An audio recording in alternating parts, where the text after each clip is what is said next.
two-way ANOVA menggunakan SPSS.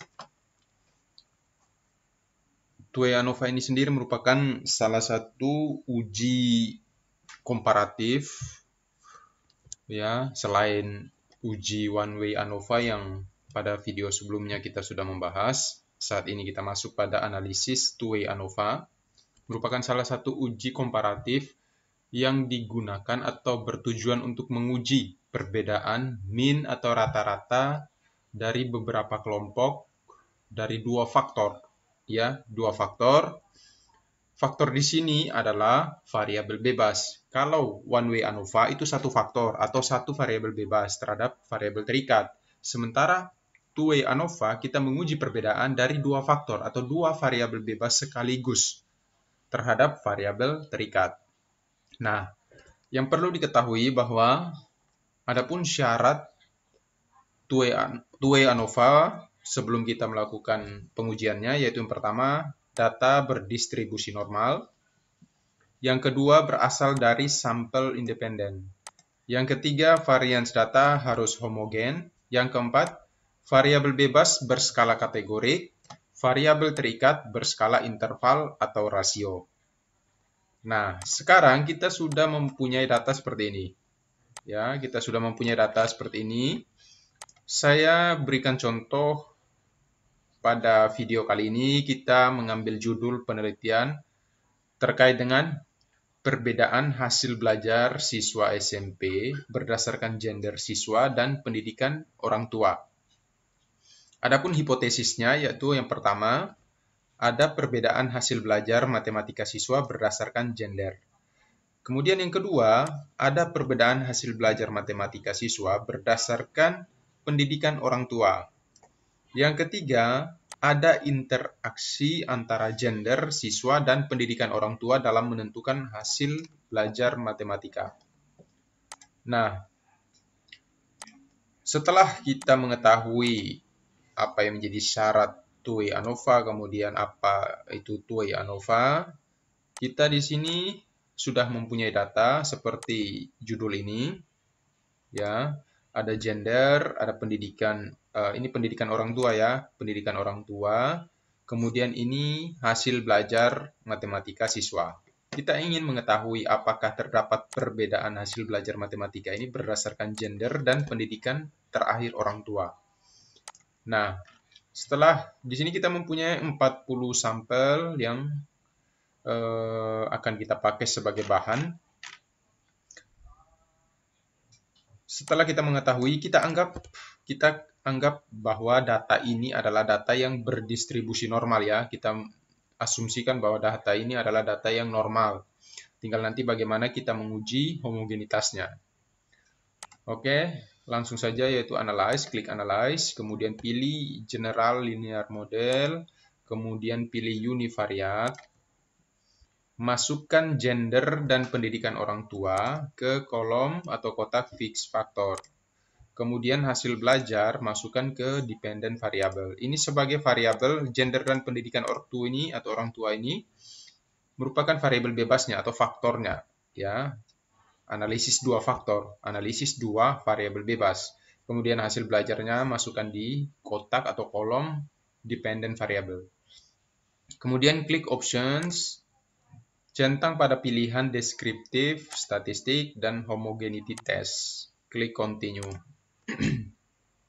Selanjutnya, kita pilih pada EM means ini ya. Klik pada EM means ini.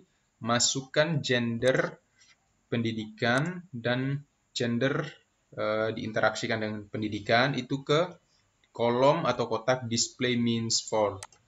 Masukkan, kemudian klik continue. Lalu klik OK.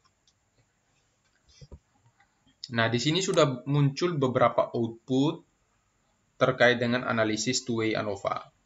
Kita coba menjelaskan, atau saya coba menjelaskan dari masing-masing output atau masing-masing tabel yang ada pada output ini ya.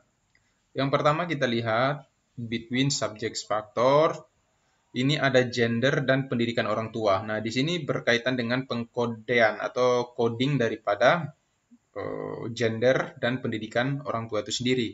Yang pria tadi kita kodekan dengan 1, yang wanita kita kodekan 2, pendidikan orang tua kita kodekan 1 untuk yang SLTP, yang SLTA atau SMA itu kodenya 2. Kemudian yang perguruan tinggi itu kodenya 3 dengan jumlah masing-masing daripada sampel ini sudah ada di sebelah kanannya gitu ya. Misalkan yang gender itu prianya ada 18, yang wanita ada 22. Untuk pendidikan orang tua itu yang SLTA, SLTP atau SMP itu 8, SMA itu 20 dan perguruan tinggi 12. Oke, ini secara deskriptifnya. Oke, kemudian ini deskriptif statistiknya juga di bawah. Ini untuk melihat rata-rata hasil belajar siswa berdasarkan gender dan pendidikan orang tua. Saya coba jelaskan begini. Gender, mulai dari gender ya. Ini untuk siswa yang pria yang memiliki orang tua dengan pendidikan terakhir SLTP atau SMP, itu memiliki rata-rata hasil belajar sebesar 32,43.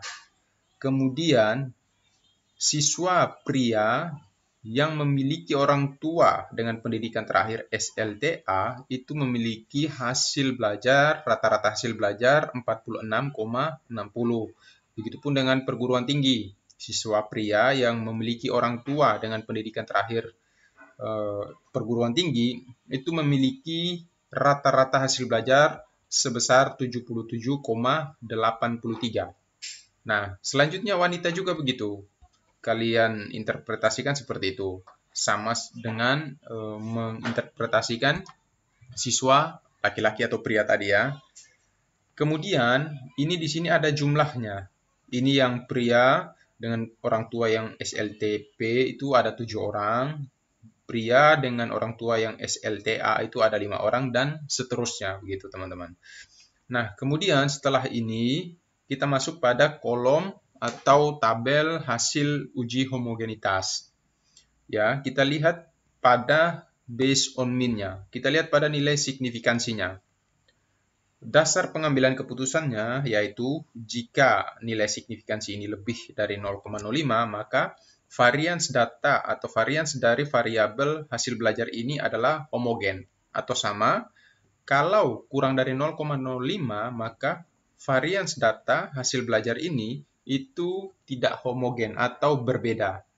Ya, kita lihat di sini bahwa nilai signifikansinya itu 0,518, artinya sudah lebih dari 0,05, maka dapat disimpulkan bahwa uji homogenitas ini atau varians data hasil belajar ini dikatakan homogen atau sama. Oleh karena itu syaratnya terpenuhi, asumsinya terpenuhi.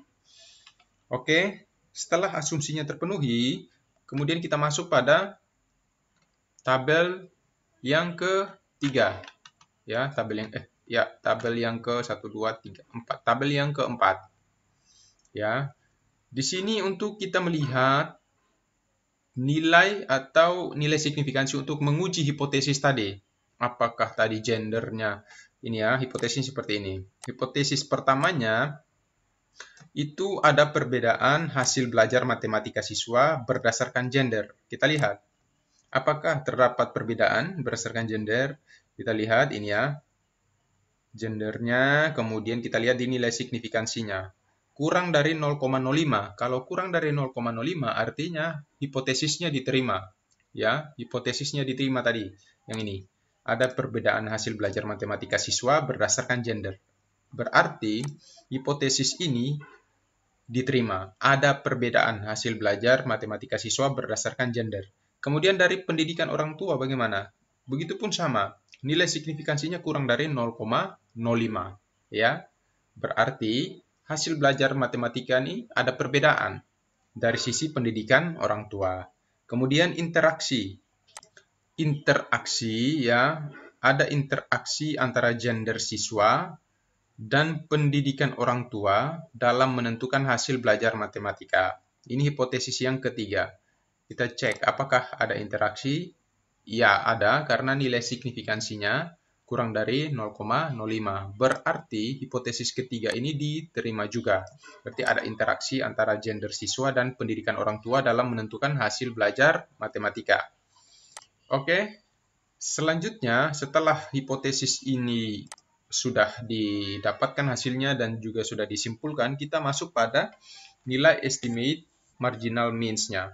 Nah, nilai ini merupakan atau tabel ini merupakan tabel yang menjelaskan perbedaan hasil belajar matematika itu berdasarkan gender, berdasarkan pendidikan orang tua, gitu ya. Kalau ini sama tadi, secara deskriptif sama seperti tabel yang di atas ini tadi, yang ini. Ya, penjelasannya sama. Seperti ini. Semacam tabulasi silang lah begitu. Ya, yang ini perbedaannya, min-nya. Nah, ini secara deskriptif kita mau lihat untuk pria dari gender ya. Untuk pria itu nilai rata-ratanya berapa sih nilai hasil belajar matematikanya? Untuk wanita berapa nilai rata-ratanya? Karena di atas ini belum menjelaskan gitu ya. Belum menjelaskan. Di sini kita melihat penjelasannya dari berdasarkan gender itu hasil belajar matematikanya berapa rata-ratanya untuk pria. Untuk wanita berapa? Ya, ini. Jadi pria itu rata-rata hasil belajar matematikanya itu sebesar 52,287, untuk wanita 67,600. Begitupun dengan pendidikan orang tua. Pendidikan orang tua yang SMP itu nilai rata-rata hasil belajar siswanya itu 50 sekian. Untuk yang SMA itu 55 sekian dan perguruan tinggi itu sebesar 73,750. Seperti itu ya teman-teman. Jadi kalau yang ini sama dengan yang di atas tadi, seperti tabulasi silang. Jadi kesimpulannya ketiga hipotesis ini dinyatakan ada atau dinyatakan diterima ya. Semuanya yang pertama ada perbedaan berdasarkan gender, yang kedua ada perbedaan berdasarkan pendidikan orang tua, yang ketiga ada interaksi antara gender dan pendidikan orang tua dalam menentukan hasil belajar matematika siswa. Gitu ya. Jadi ketiga hipotesis ini diterima dalam pengujian two-way ANOVA. Oke, teman-teman, saya kira itu yang bisa saya sampaikan pada kesempatan kali ini. Semoga video ini bermanfaat. Jikalau ada hal-hal yang belum dipahami, bisa bertanya langsung ke kolom komentar. Sekian dan terima kasih.